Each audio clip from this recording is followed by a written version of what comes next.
No tempo de Deus, esperar muitas vezes pode parecer uma eternidade, mas e o tempo de Deus? Ao compararmos a promessa de Deus feita a Adão em Gênesis capítulo 3, verso 15, vindo o pecado, Deus diz: eu esmagarei a cabeça da serpente. Mas quase 4.000 anos se passaram até que esse fato acontecesse. Jesus vencesse Satanás nas tentações do deserto para depois esmagar-lhe a cabeça na cruz. Cantava ali o cântico da vitória, gritando: crucifica-o! Quando menos esperava, a sua cabeça foi totalmente esmagada, porque Cristo cumpriu o propósito da lei. Ele pagou o preço pelo meu pecado e pelo seu pecado.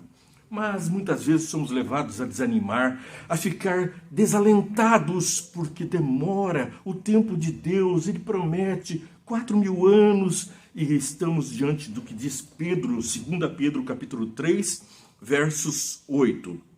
Não se esqueçam disso, amados. Para o Senhor, um dia é como 1.000 anos, e 1.000 anos como um dia. O Senhor não demora em cumprir a sua promessa, como julgam alguns. Ao contrário, Ele é paciente com vocês, não querendo que ninguém se pereça, mas que todos venham ao arrependimento. O dia do Senhor, porém, virá como ladrão. Os céus desaparecerão como um grande estrondo, e os elementos serão desfeitos pelo calor, e a terra e tudo que nela há se desnudará. Visto que tudo será assim desfeito, que tipo de pessoas é necessário que vocês sejam? Vivam de maneira santa e piedosa, esperando o dia de Deus e apressando a sua vinda. Naquele dia, os céus serão desfeitos pelo fogo, os elementos se derreterão pelo calor.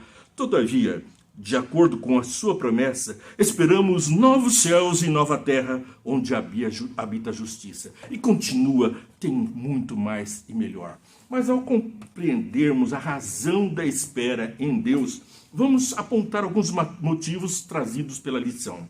Aqui nós vemos que a espera pode direcionar nossa atenção do objeto da preocupação diretamente para aquele que tem o controle das coisas, para o próprio Deus.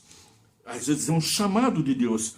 Muitas vezes desenvolve uma imagem mais clara dos nossos próprios motivos e desejos. Uma prioridade que está nos angustiando hoje pode parecer uma futilidade amanhã. Os propósitos do homem são volúveis, mas Deus tem um propósito pétreo, eterno para nós. Desde a nossa criação, fomos feitos à imagem e semelhança de Deus, para sermos agora restaurados somente o poder daquele que vê o fim desde o princípio. Outra coisa, a espera pode gerar perseverança, alento, força, resiliência. E então nós temos um vigor espiritual. Ainda mais, aumenta a nossa fé e a nossa confiança, desenvolvendo as potencialidades espirituais, as aptidões do alto. O cenário completo, muitas vezes, pode vir a aparecer mediante esse quebra-cabeça, esse emaranhado da demora. A demora faz parecer que as coisas confusas hoje se clareiem com o tempo, façam com que a nossa vida fique mais num trajeto tranquilo e rumo a um porto seguro. Talvez Deus coloque esses quebra-cabeças num sistema complexo, justamente para que nós possamos levar o assunto àquele que desvenda todos os nós.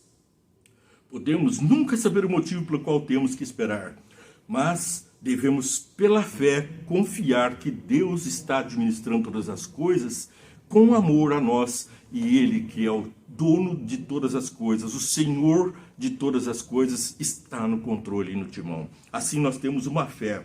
Eu estou fazendo algo que esteja atrasando a resposta de uma oração que poderia ter sido respondida há muito tempo.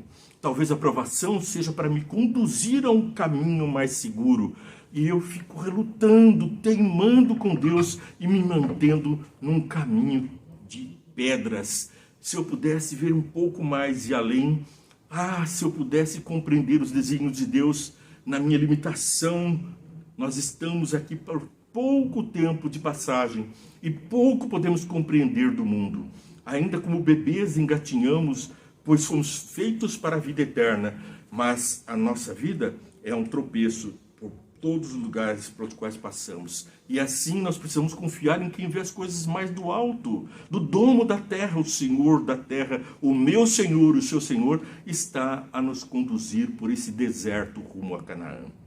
Hebreus capítulo 11, verso 30. Vamos ler agora então um outro trecho aqui onde nós vamos perceber o julgamento das nações, o contexto ali da parábola das 10 virgens. E qual seria então o significado de tudo isso? O rei dirá aos que estiverem à sua direita: venham, benditos do meu Pai, recebam como herança o reino que lhe estou preparando desde a criação do mundo. E aí ele diz: porque tive fome, me deste de comer. Talvez esteja preparando você para a caridade. Tive fome, me deste de beber, fui estrangeiro, vocês me acolheram, necessitei de roupas e me vestiram, estive enfermo e vocês cuidaram de mim, estive preso e me visitaram. Ele está nos dando oportunidade de restaurar os traços de caráter do amor ao próximo e a Deus sobre todas as coisas. Ama teu próximo como a ti mesmo, disse Jesus, e a Deus sobre todas as coisas. Talvez ele esteja nos educando para podermos viver no paraíso. Então, em Romanos capítulo 5, verso 6, de fato, no devido tempo, quando ainda éramos fracos, Cristo morreu pelos ímpios. Ele morreu por mim, morreu pela humanidade. Todos fomos salvos, nem todos queremos permanecer salvos. Então, é o tempo de Deus para a maturidade. Talvez o universo esteja contemplando a sua atitude para perceber que você é um companheiro do reino celeste. Para ver no seu rosto o rosto de Jesus, em seus atos, palavras, em suas intenções, as intenções de um cidadão celeste, de um companheiro para essas hostes que não entraram para o mundo do pecado. Gálatas capítulo 4, verso 4. Mas quando chegou a plenitude do tempo, Deus enviou o seu filho, nascido de mulher, nascido debaixo da lei, a fim de redimir os que estavam sob a lei, para que recebêssemos a adoção de filhos. E porque vocês são filhos, Deus enviou o Espírito do seu Filho ao coração de vocês, e ele clama: Abba, Pai, quer dizer, papaizinho. Assim, vocês já não são mais escravos, mas filhos, e por isso, ser filho, Deus também o tornou herdeiro.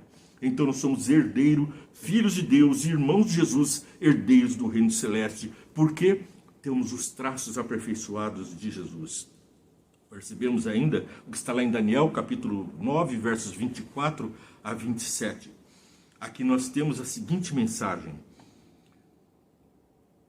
70 semanas serão decretadas para o seu povo e a sua santa cidade, a fim de acabar com as transgressões, dar fim ao pecado, expiar as culpas, trazer justiça eterna e cumprir a visão e a profecia e ungir o Santíssimo.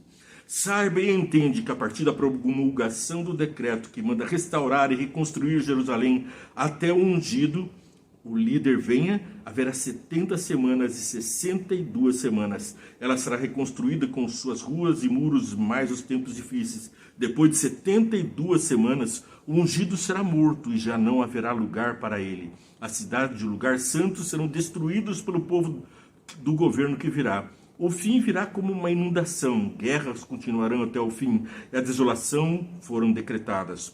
Com muitos ele fará uma aliança que durará uma semana. No meio da semana ele dará fim aos sacrifícios e às ofertas. E uma ala do templo será colocada no sacrilégio terrível, até que chegue sobre ele o fim que está decretado.